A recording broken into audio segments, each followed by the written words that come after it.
తిరుపతి జిల్లా బోడి లింగాలపాడిలో ప్రమాదం జరిగింది. స్కూల్ బస్సు అదుపు తప్పి బోల్తా కొట్టింది. ప్రమాదంలో 30 మంది విద్యార్థులకు గాయాలయ్యాయి. గాయపడిన వారిని 108 వాహనంలో ఆసుపత్రికి తరలించారు.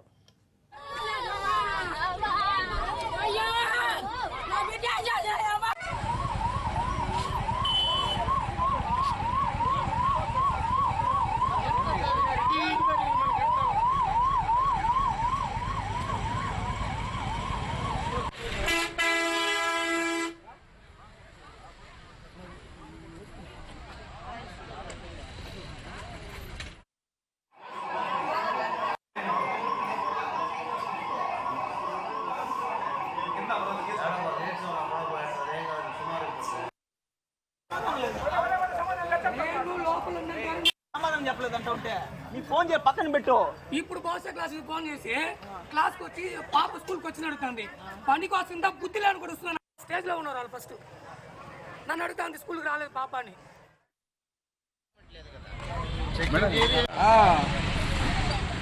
చేసే కట్టేసిందిరా.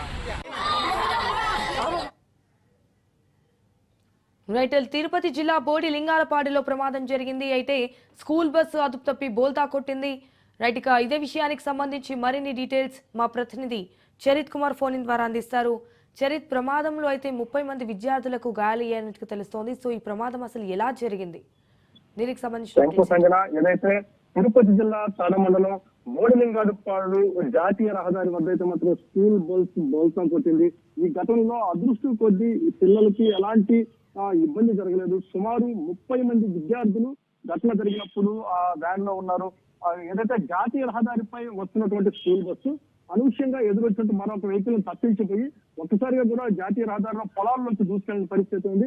ఒక్క పల్టీగా కొట్టడంతో కొంతమేర విద్యార్థులకు అయితే మాత్రం ఎలాంటి ఇది చేయలేదు. అంటే డ్రైవర్ కూడా కొంత చాకచక్యంగానే కిందకి వంచేసినట్టు కూడా మనకు వస్తుంది సమాచారం. పిల్లలకి స్వల్ప గాయాలు తప్పించి ఎవరికి కూడా ప్రాణాపాయ పరిస్థితి కానీ తీవ్రమైన గాయాలు కూడా జరగకపోవడంతో అయితే ఒక్కసారిగా తల్లిదండ్రులు ఊపిరి పీల్చుకున్నారు. ఘటన జరిగిన వెంటనే పక్కనే ఉన్నటువంటి స్థానికులు హుటాహుటిన స్పందించి బస్సులో ఉన్న విద్యార్థులందరినీ కూడా సేఫ్ గా బయటకు తీయడం, అక్కడి నుంచి 108 వాహనంలో పునూరుపేట ప్రభుత్వ వైద్యశాలకు తరలించడం, అలాగే పోలీసు వారు వెంటనే సహాయక చర్యలు తీసుకుని ట్రైన్లు పిలిపించి అలాగే పాఠశాల బస్సులు కూడా త్వరగా కూడా బయటకు తీసుకునే పరిస్థితి ఉందని చెప్పాలి. ఏది ఏమైనప్పటికీ ఈ రోజు ఉదయం జరిగినటువంటి ఘటన ఒక్కసారి తల్లిదండ్రులు అయితే మాత్రం ఒక్కసారి ఆందోళన కలిగించిందని చెప్పాలి. ఏదేమైనా ఈ రోజు పూర్తిగా కూడా బ్రేక్ ఇన్స్పెక్టర్లు కూడా బస్సుల యొక్క ఫిట్నెస్ ని కూడా టెస్ట్ చేయాల్సిన పరిస్థితి ఉంటుంది. ఖచ్చితంగా బస్సులన్నీ కూడా ప్రైవేట్ పాఠశాలకు సంబంధించినటువంటి బస్సులు రెగ్యులర్ గా కూడా అన్ని సర్టిఫికేట్లు ఉంటున్నాయా, సరైనటువంటి నాణ్యత ప్రమాణాలు పాటిస్తున్నారా లేదా అనేది కూడా చెక్ చేసుకోవాల్సిన పరిస్థితి ఉంటుంది.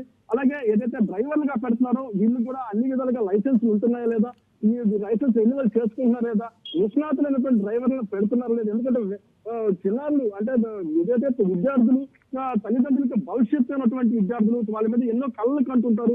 అలాంటి విద్యార్థుల్ని 30 మంది విద్యార్థుల్ని వారి చేతిలో పెట్టి పంపించేటువంటి ఆ బస్సు ఒక్కసారిగా ప్రమాదానికి చోటు చేసుకుందనగానే తల్లిదండ్రులు ఒక్కసారి ఆవేదనకు గురయ్యారు. ఈ రోజు జరిగినటువంటి ఘటనలో ఎవరికి ఎలాంటి గాయాలు కాకుండా అందరూ సురక్షితంగా బయటపడ్డ తర్వాత తల్లిదండ్రులు ఊపిరి పీల్చుకున్నారు. Right Charith, thank you for the updates.